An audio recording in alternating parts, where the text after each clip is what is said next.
50s and the 60s, before the counties had EMS, the funeral homes had ambulance service. We had a green Cadillac ambulance, called a Green Hornet, and also a salmon colored ambulance. I would go on ambulance calls with either Chester Moody, if he was not out collecting furniture, because him and a couple others had routes that they'd go around and collect furniture, me included. We bought furniture there when I got married. Either Archie Dean, Claude Walls, and also Bob Merle. We talked about him. I had not included him because I had forgotten about him, but Bob was also an embalmer. And Horace Krebs were there too, didn't he? Yes, he did. Horace Krebs, yeah. Archie lived in an apartment above the funeral home. Chester and his family lived next door to the funeral home, which is now y'all's museum. Didn't realize that until I went down and saw it, and so it's that. So the museum, I'm putting this stuff in, is right next door to the funeral home. Joe McClellan also worked there in Langley as an embalmer. He later went on to George Funeral Home in Aiken and purchased it. He was the owner for that. And I think he's deceased now too. All righty, I think that's all I've got on actual Posies other than Uncle Paul. And now I'll get into Uncle Paul's stuff. Anybody got any questions or anything that you want to say now? All right. What happened to the hearse? Which one? The horse throne? The one I was saying in this book. You know, I don't know. The only person I know that could possibly tell us would be Stephen, but everybody else is dead. Lois, excuse me, Aunt Lois Posey is the last one that died. As you can see in there, she was the oldest, or the youngest. She was old, she died. She was married to Henry Busby, who was the city lawyer, city of Aiken. And she died a few years ago. But that, she died, and before her was Dudley, and before him was Uncle Paul, and then right on back. And so that's, I don't know what happened to the hearse. Some of those pictures, yeah, Brian? I'm gonna ask a question. Sure. It's not on the subject. Dove Hester and Etta Hester. Can you tell me who Dove Hester and Etta Hester were? No, I don't. I can't. I don't know. I've heard the name, but I don't know any association. Etta's house was at the end of Hester's Alley. And Dove was supposedly, he worked for the funeral home. I don't know which one. Yeah. Dove Hester. It's very possible. You know, they even today, they have so many part-time people that they need to drive or family cars and stuff like that. I've never seen him. I just know his name is Uncle Dove. Yeah. I don't know. All righty, let's look at the time Uncle Paul spent in the service. Today I've donated to the museum all of his uniforms. I've got other stuff at the house I'm gonna bring, but I didn't think you'd want to see a pair of corduroy riding breeches. These breeches here are, we had trouble getting them on Clyde because Uncle Paul was 32 in the waist. I got 32 in the thighs. But he was 32 in the waist, so that meant that his skinny legs, riding pants were made to be tight, so he had to have boots over the top of them, or either underneath, I don't know. But that was a brand new pair of his pants. He even got the tag on. But I've got some blue ones to go on it, and then I've got pants to go on his dress uniform. I've tried for several years to get Uncle Paul's military records. I first started and when we lived in Summerton, South Carolina, and I guess that would have been in the neighborhood of 2000, 2001. And the computers in 2000, 2001 didn't really dig into a lot of the history of the military records. For the main reason is the Army, Navy, Air Force, and Marines had lost a pile of records in a big fire in St. Louis. It burned up a lot of stuff, burned up a lot of records. When I started to do that, I said, well, I'm not even good. I was told by some commander from Manning, South Carolina, that had happened and probably could not find anything. So I didn't start again until the middle of last year. And I went into U.S. Coast Guard, /history, records, so and so and so, and it came up and said, if you would like to find your relative's history, we need the following. And I said, well, much more modern now, let me try it. And I found out that the Navy and the Coast Guard was not in that building. They were in somewhere else because there was not any Coast Guard when that building burned up. It was just Navy. And that's the reason that book that's passing around is his Navy manual.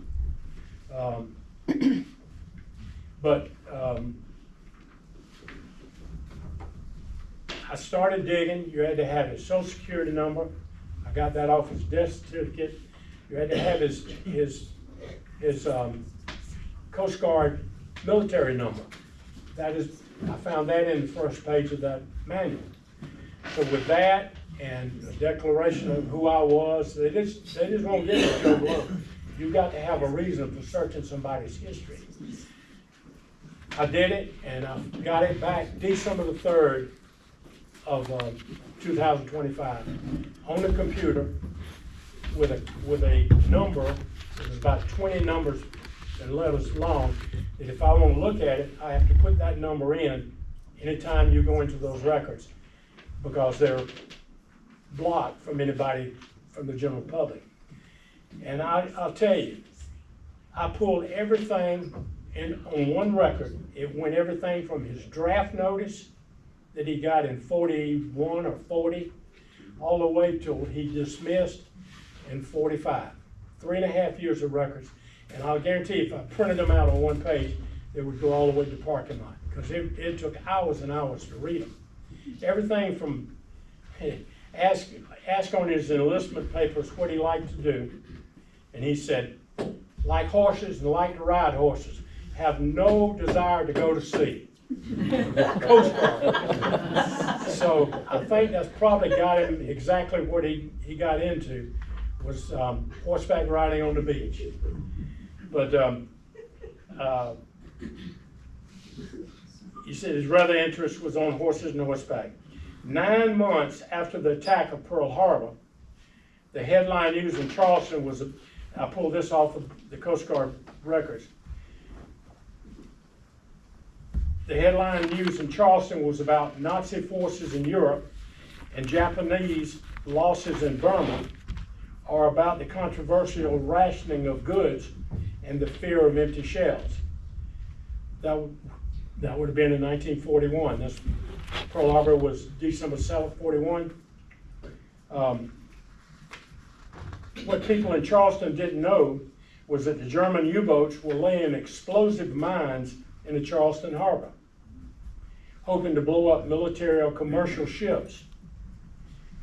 Along other parts of the East Coast, the Germans landed saboteurs to infiltrate the United States. These German U-boats would patrol up and down the East Coast, sinking troop ships and commercial ships crossing to Europe. The U-boats and the German ships that patrolled up and down the East Coast of the United States needed supplies for their people on board these submarines and whatever big vessels they had out here. They needed medical supplies, batteries, and so forth for the personnel on board the U-boats and ships. It was thousands of miles back to Germany for them to go get those supplies. So they would contact German sympathizers in the United States to bring the supplies to the beach. Then they would come in rowboats to the beach, get the supplies, and go back. The West Coast was under the threat of Japanese ships and needed the same supplies, and would do the same. The West Coast didn't have the same type beaches as the East Coast did, so it wasn't prevalent for horseback riders and dogs to patrol the West Coast beach, because most of it was cliffs. So the threat to the low country surfaced, leading to the U.S. Coast Guard launching mounted patrols to watch for the waterbound threats. These mounted patrols were from Long Island, New York, to the coast of Florida. The unit on the lower East Coast was the 6th District Beach Patrol.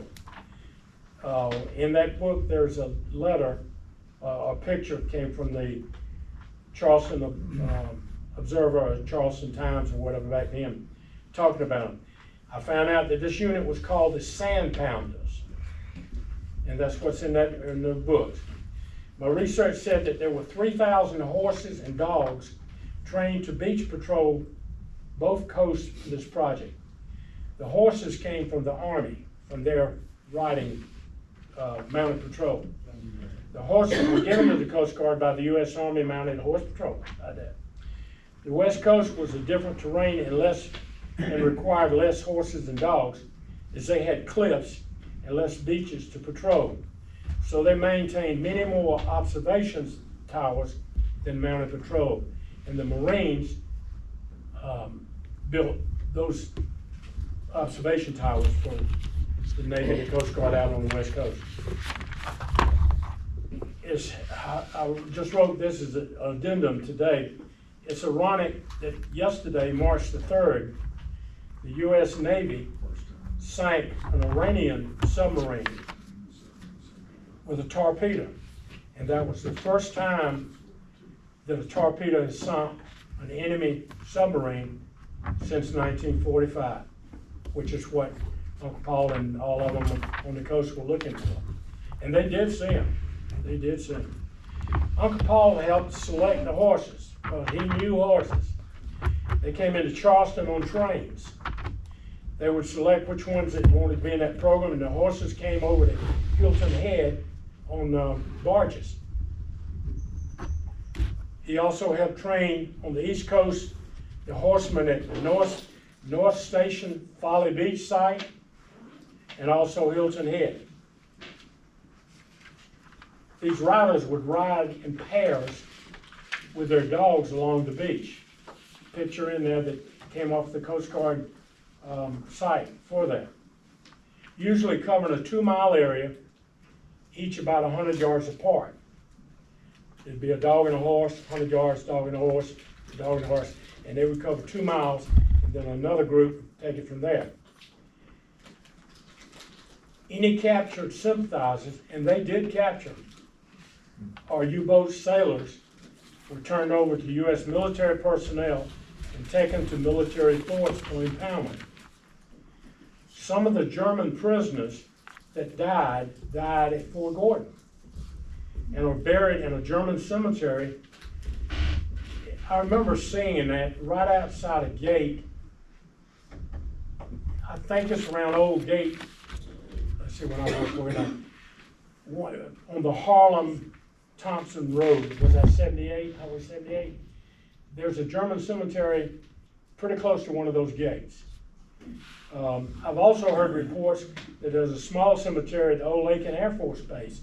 Remember, Aiken had an Air Force station out Highway 1 close to I-20, which is the current airport, but it used to be a radar station out there.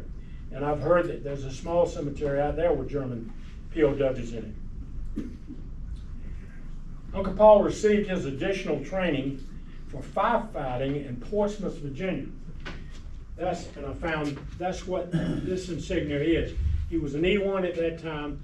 This is his, I forgot what they call these now, but this was his shirt when he was E1, and the cross were Flag Corps, and then they also had one that was for firefighting.